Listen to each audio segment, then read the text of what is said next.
Alloh taolo Qur'oni Karimda bizga ro'zani farz qilar ekan, ya ayyuhallazina amanu, ey iymon keltirganlar, ey mu'minlar deb xitob qildi. Ulamolar aytishadiki, ustozlarimizdan eshitgan ba'zi tafsirlarda, garchi tafsir kitoblarida bo'lmasa ham, ustozlarimiz, ulamolar aytishganki, mana shu hukmlarda Alloh taolo ba'zi narsalarni farz qilgan, ba'zi narsalardan qaytargan hukmlarda deyarli barchasida muzakkar lafz bilan Alloh taolo xitob qilgan. Ya ayyuhallazina amanu, ey iymon keltirganlar, ey iymon keltirgan erkaklar go'yoki. Kitoblarda, tafsir kitoblarida aytadiki, bu taglibu zukur alan nisa, ya'ni erkaklarni g'olib qilishlik, taglib qoidasiga ko'ra, arab tilida shunaqa qoida bor. Taglib qoidasi, ya'ni erkaklarga hukm qilinyapti, erkaklarga buyurilyapti, ayollar ham buni ostiga kiradi.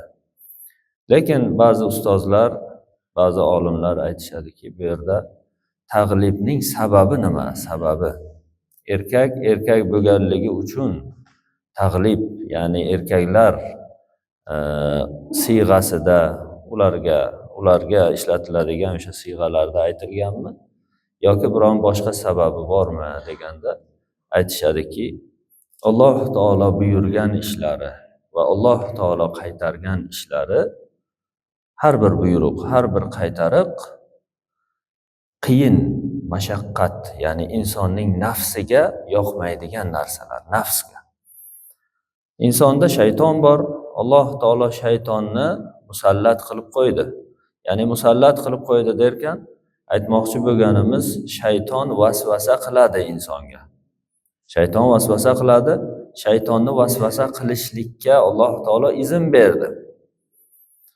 Insonda nafs bor. Nafs yengillikka, rohatga, farog'atga, faqatgina lazzatli ishlarga insonni chorlaydigan, shuni xohlaydigan nafs bor insonga. Nafs bor ekan, shayton bor ekan, inson ibodatni xohlamaydi. Nafs bor ekan, shayton bor ekan, inson faqat yengillikni xohlaydi. O'zini xohishiga muvofiq yashashni xohlaydi. Shunday ekan, Allohning buyruqlari unga og'ir keladi. Alloh taolo qaytargan narsalar unga lazzatli tuyuladi, unga yaxshi tuyuladi. Alloh qaytargan ishlarni qilgisi keladi inson. Alloh taolo buyurgan ishlardan qochgisi keladi. Inson telefonga qarab 1 soat, 2 soatini, 3 soatini behuda o'tkazib yuborishi mumkin va uni o'sha paytda uyqusi kelmaydi. Lekin kitob ochib, Qur'onni ochib ozgina o'qiyman desa uyqu bosadi. Ilmiy kitob o'qiyman desa uyqu bosadi. Demak, shu nafs, shayton shu insonni vasvasa qiladi, og'dirishga harakat qiladi haq yo'ldan. Shunday ekan, Alloh taolo buyurgan ishlar nafsga og'ir ishlar. Inson nafsiga qarshi borsa, kim nafsiga qarshi bora oladi? Haqiqiy mardlar nafsiga qarshi bora oladi. Nafsiga qarshi borgan odam haqiqiy qahramon odamlar, haqiqiy mard odamlar. Shuning uchun payg'ambarimiz sollallohu alayhi vasallam nima dedilar? Aytdilarki, qahramonlik, bahodirlik, kuchlilik, jasurlik bu kurashda yutishlik bilan, urushda yutishlik bilan emas. Nafsiga egalik qila olgan kishi, g'azabini jilovlay olgan kishi haqiqiy qahramon. Nafsiga qarshi bora olgan kishi haqiqiy qahramon dedilar. Shundan kelib chiqib ulamolar aytishadiki, ya ayyuhallazina amanu, ey iymon keltirganlar deb muzakkar, ya'ni erkaklarga qarab xitob qilingan bo'lsa ham aslida erkak jinsi o'laroq erkakka emas, haqiqiy mardlarga qilingan xitobdir va buni ostida bu ishni qilgan, nafsiga qarshi bora olgan ayollar ham kirib ketadi. Allazina amanuni ostiga ayollar ham kirib ketadi. Kim nafsiga qarshi bora olsa, kim nafsini tarbiya qila olsa, kim Alloh taoloning buyrug'ini haqiqiy ma'noda bajara olsa, Alloh buyurgan ishlarni qilsa, qaytargan ishlardan qayta olsa, u o'sha allazina amanu, haqiqiy mardlarga buyurilgan buyruq ostiga kiradi. Mardlarning siyg'asi ostiga kiradi deydilar. Mana shu buyruq ostida alhamdulillah yashayapmiz. Ey iymon keltirganlar, sizlarga ro'za farz qilindi, dedi Alloh taolo. Bizlarga ro'za qiyin. Inson uchun, insonni nafsi uchun qiyin. Lekin alhamdulillah tutishga harakat qilyapmiz. Kechalari turishga harakat qilyapmiz, qoyim bo'lishga. Alloh taolo qabul qilsin.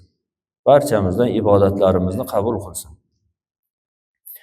Azizlar, ro'zani Alloh taolo taqvoga olib boradi dedi. La'allakum tattaqun, taqvodor bo'lishlaringiz uchun. Ro'za Ramazon madrasadir. Ramazon maktab. Ramazon ya'ni insonni tarbiyalovchi maktab. Bir maktabga o'qib chiqqan, madrasaga o'qib chiqqan inson tarbiyalanib mukammal bo'lib chiqadi. Ramazonda ro'za tutinglar, taqvodor bo'lasizlar dedi Alloh taolo. Xuddiki bu gap madrasada o'qigin, madrasani o'qib bitirsang olim bo'lasan deganday. Xuddi shu gapga o'xshaydi. Madrasaga kirib inson shunday yursa, 4 yil vaqtini o'tkazsa-yu, hech narsa o'qimasa, undan ko'zlangan natija bermaydi. Hech qachon natija yaxshi bo'lmaydi. U madrasaga o'qib chiqsang olim bo'lasan degan oxirgi o'sha natija, g'oya ro'yobga chiqmaydi hech qachon. Ro'zada ham xuddi shunday.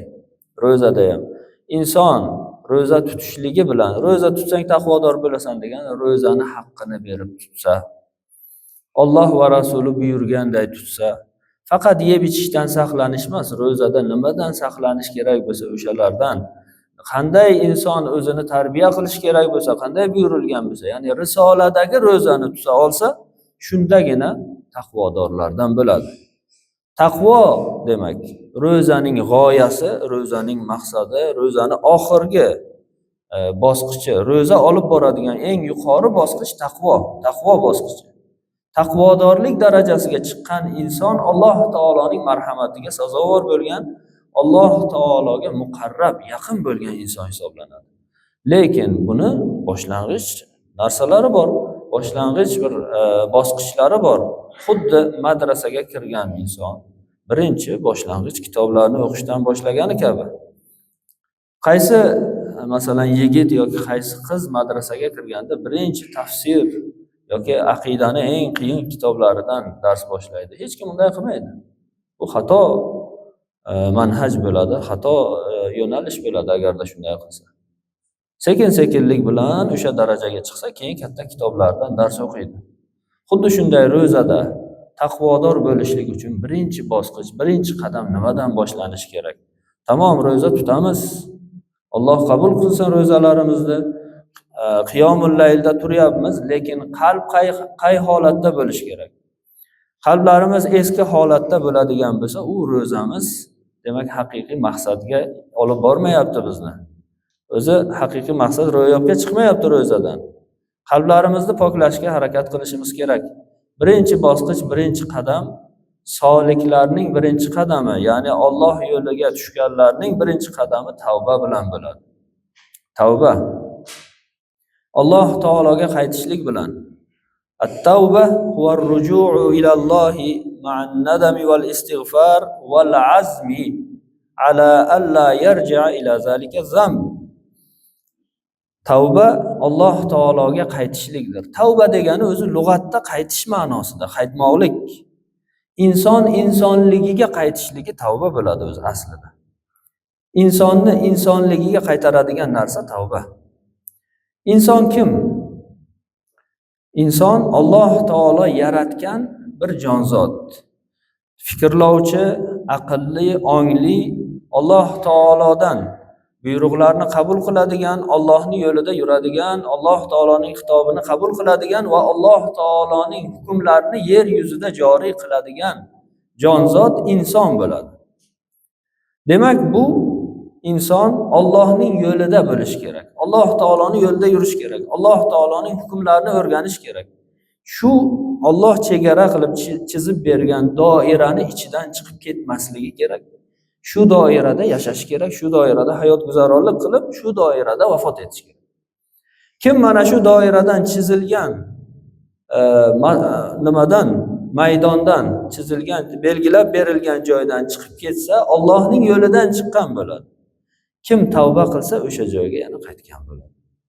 Tavba Alloh taoloning yo'liga, inson uchun chizib berilgan, inson uchun Alloh taolo belgilab bergan joyga qaytishlik tavba deyiladi. Demak, tavba Allohga qaytish. Alloh taoloni borligini bilib, Alloh taolo menga ko'plab rizqlar bergan, rizq beryapti, sonsiz sanoqsiz rizq beryapti deb. Alloh taolo meni yaxshi ko'rar ekanki, o'zini tanitdi deb qilgan gunohlariga istig'for aytib, pushaymon bo'lib Allohning yo'liga qaytishligi va o'sha qilgan gunohlariga qaytmaslikka azmu qaror qilishligi mana bu tavba bo'ladi. Agarda inson bilan inson o'rtasida qanaqadir haq bir-birini bo'yniga qolib ketgan bo'lsa, kimdir kimgadir zulm qilgan, kimdir kimnidir pulni olgan, kimdir kimgadir qattiqroq gapirib qo'ygan, g'iybat qilgan, tuhmat qilgan bo'ladigan bo'lsa, bundan ya'ni ana u mazlum kishidan kechirim so'rashligi, istig'for, Allohga istig'for aytishligi bilan birga undan kechirishligini talab qilishligi, rozi-rizolik olishligi mana bu tavba bo'ladi. Bu muhim shart. Inson bilan insonning o'rtasidagi qolib ketgan haq huquqlarni halollashlik, ya'ni buni o'rtani ochishlik muhim bo'lgan shartlardan. Chunki Alloh taolo banda bilan bandani o'rtasiga kirmaydi.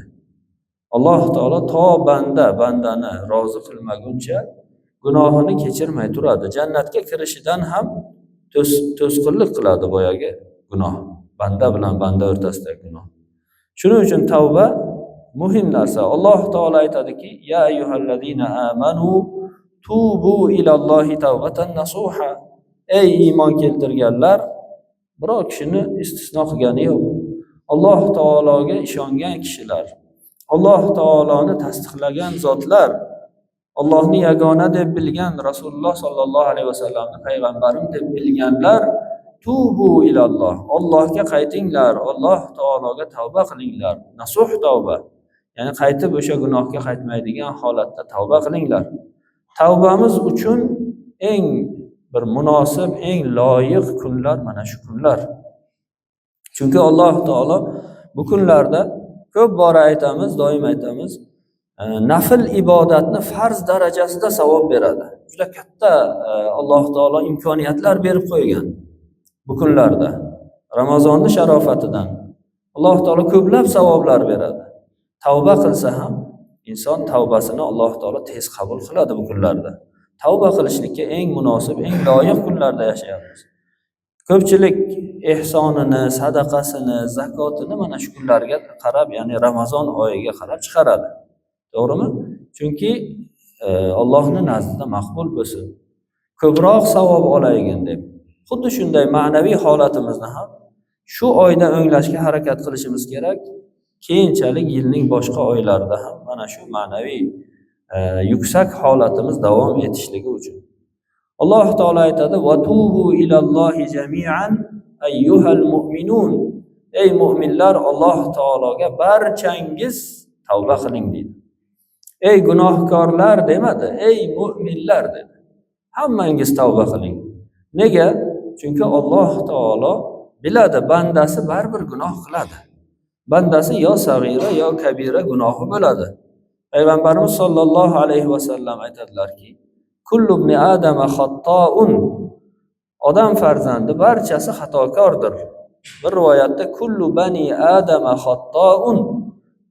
Barcha odam farzandi, ya'ni inson zoti borki, xatokor ular.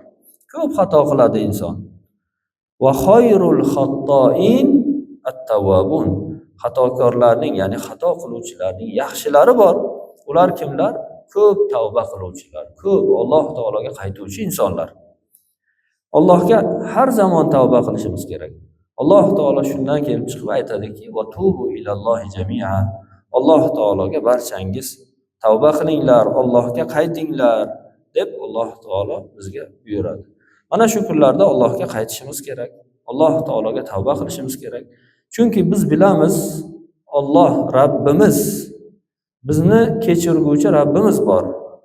Bizga ko'plab ne'matlar berayotgan, shuncha xato kamchiliklarimizga qaramasdan bizni ne'matlar bilan siylayotgan, har lahzamizda bizga ko'plab sonsiz sanoqsiz ne'matlar berayotgan Rabbimiz bor. U zot bizni yaxshi ko'radi. bizni yaxshi ko'radiki, shuncha xato kamchiliklarimizga qaramasdan iymonimizni olib qo'yayotgani yo'q. O'ziga ibodat qildirib qo'yyapti baribir. Agarda gunoh sababli qalbimiz qorayib ketaverganda, hamma gunohlarimizni Alloh taolo kechirmasdan qalbimizni qoraytiraverganda yoki gunohlarimiz sababli boshimizga bir balolar, ofatlar yog'dirganda tirik jonzot qolmasdi bu yer yuzida. Walau akhadallohu an-nasa walau yu'akhidullohu an-nasa bi ba'di ma kasabu ma taraka ala zahrihi min dabba degan oyat bor. Agar Alloh taolo insonlarni qilgan ishlari, qilgan xatolari, kamchiliklari sababli jazolaganda yer yuziga hech kimni qoldirmasdi. Agarda har bir gunohi sababli bittadan jazo to'g'ridan to'g'ri kelaversa. Shuning uchun va ma asobatkum min musibatin fa bima kasabat aydikum. Sizlarni boshingizga tushgan musibat deydi. Sizlar qilgan yomonliklaringiz sababli keladi. Va ya'fu an kaseer. Ko'bisini Alloh kechiradi deydi. Hammasiga musibat bermaydi, hammasini jazolamaydi Alloh taolo. Hamma qilgan yomonliklarimiz, gunohlarimiz sababli Alloh taolo jazolamaydi, ko'bisini kechiradi. Ba'zisiga jazo yuboradi, ba'zisiga bir boshimizga mashaqqat, musibat yuboradiki, inson nima qilsin? Alloh borligini bilsin, Alloh taologa qaytsin, Allohga tavba qilsin. Bu xato qildim ekan deb xatosini tushunishligi uchun. Alloh taoloni go'yoki o'ziga qaytarish uchun, ya'ni Alloh taolo bandasini o'ziga qaytarish uchun yuborgan bir ogohlantiruvi, eslatmasi bo'ladi o'sha musibat. Shuning uchun azizlar, Allohga qaytishimiz kerak. Bu kunlarda Alloh taoloni ko'p eslashimiz kerak. Alloh taoloning rahmatidan tavba eshiklari to qiyomatgacha ochiq turishligi. Alloh taolo tavba eshiklarini yopmaydi. Inson tirik ekan tavba eshigi u uchun ochiq. Jon g'arg'araga kelganda tavba eshigi yopiladi. Alloh taoloning ko'zdan g'oyib qilib qo'ygan narsalarni, yashirib qo'ygan narsalarni inson ko'rishni boshlagandan keyin tavba eshigi yopiladi. Ya'ni inson o'lyapti, o'ladigan holatda farishtani ko'radi, shaytonni ko'radi. Bunaqa paytda tavba qildim desa, tavbasi qabul bo'lmaydi. To o'shangacha tavba eshigi ochiq, lekin qachon shu kun boshimizga kelishini bilmaymiz. Quyosh mag'ribdan chiqsa, botadigan tomondan chiqsa, tavba eshiklari yopiladi. Ya'ni qiyomatga yaqin, qiyomatning oxirgi katta alomati bo'lganda tavba eshigi yopiladi yoki inson o'layotgan paytda u uchun, faqat o'sha inson uchun tavba eshigi yopiladi. Ungacha Alloh taoloning tavba eshiklari ochiq. Shuning uchun bu eshikni ochiqligidan foydalanib olishimiz kerak, ayniqsa mana shunday muborak kunlarda. Alloh taolo aytadiki, o'zi bizga e'lon qilib, innalloha yuhibbut tawwabin va yuhibbul mutatahhirin. Alloh taolo tavba qiluvchilarni yaxshi ko'radi deydi. O'zi yaxshi ko'ruvchi, ya'ni yaxshi ko'rishligini bizga e'lon qilyapti. Aytadiki, gunoh qilmaydiganlarni yaxshi ko'radi demayapti Alloh taolo. Ey insonlar, bilaman deyapti. Sizlar gunoh qilasizlar, sizlar xato qilasizlar, xatokorsizlar. Sizni fitratingizni bilaman. Sizlarni o'zim yaratganman, lekin Allohga tinmay qaytadigan, doimiy ravishda tavba qiladiganlarni Alloh yaxshi ko'radi. O'zini kimligini anglab yetib, o'zini xatosini anglab yetib, Alloh taologa qaytsa, albatta Alloh taolo qabul qiladi. Alloh taolo targ'ib qilib tavbaga aytadiki, afala yatubuna ilallohi va yastaghfiruna. Alloh taologa tavba qilmaydilarmi? Allohga istig'for aytmaydilarmi?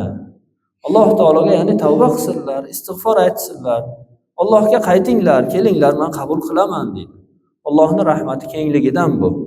Agar bittamiz ikkinchimizga, ya'ni inson insonga bir marta, ikki marta bir zulm qilib qo'ysa, qattiqroq gapirib qo'ysa, meni izzat nafsimga tegdi, unday bo'ldi, bunday bo'ldi, men uni ikki dunyoda kechirmayman deydi inson.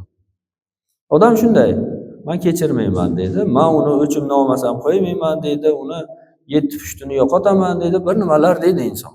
O'zi zaif bo'lishiga qaramasdan inson shunday, o'zi kichkina bitta ko'rinmas virus bilan yoki shunga o'xshash narsa bilan, chumoliday narsa bir chaqishligi bilan o'lib ketadigan inson. Zaif inson. Butun dunyo xuddi o'zini qo'lida bo'lganday, dunyoni tasarrufi unga berib qo'yilganday, hamma yoqni yondiradi, kuydiradi hamma yoqni. Bir-birini kechirmaydi, bir-biriga qarshi jang qiladi, urush qiladi.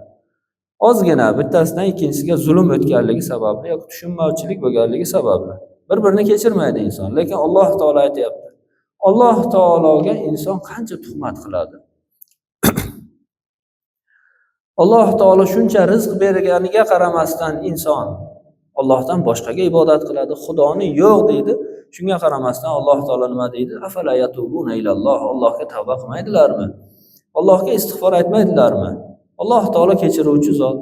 Agarda tavba qilsalar Alloh kechiradi. Men kechiraman deb Alloh taolo bandalarni tavbaga qiziqtiradi, tavbaga targ'ib qiladi. Shuning uchun azizlar, kimni eshigini qoqamiz boshqa? Rabbimiz bor alhamdulillah. Alloh taologa yuzlanaylik, yo Rabbi. Ey Rabbim, ey Robbil alamin, ey olamlar Rabbisi, sen meni yaratding. Meni ahvolimni o'zing bilasan. Men bir zaif bandaman. Sen meni fitratimni bilasan, tabiatimni bilasan. Gunohkorman. Ko'plab xatolar qildim, gunohlar qildim. Lekin sendan boshqa kimning eshigini qoqay? Sendan boshqa kimning ostonasiga boshimni uray? Sendan boshqa Rabbim yo'q, sendan boshqa talpinadigan, so'raydigan, iltijo qiladiganim yo'q. Yana seni ostonangga keldim. Kechirim so'rab keldim, istig'for aytib keldim. Ey Rabbim, meni kechir gunohlarimni. Men boshqa bu gunohlarga qaytmayman deb Alloh taologa tavba qilaylik. Inshaalloh Alloh taolo qabul qiladi. Alloh taolo ishlarimizni o'nglaydi. Mana shu kunlar, mana shu kechalar tavba kunlari, tavbalar qabul bo'ladigan kunlar, tavbalar qabul bo'ladigan kechalar. Alloh taolo barchamizni tavbalarimizni qabul qilsin. Gunohlarimizni kechirsin, o'ziga muqarrab bandalardan qilsin. Assalomu alaykum va rahmatullohi va barakatuh.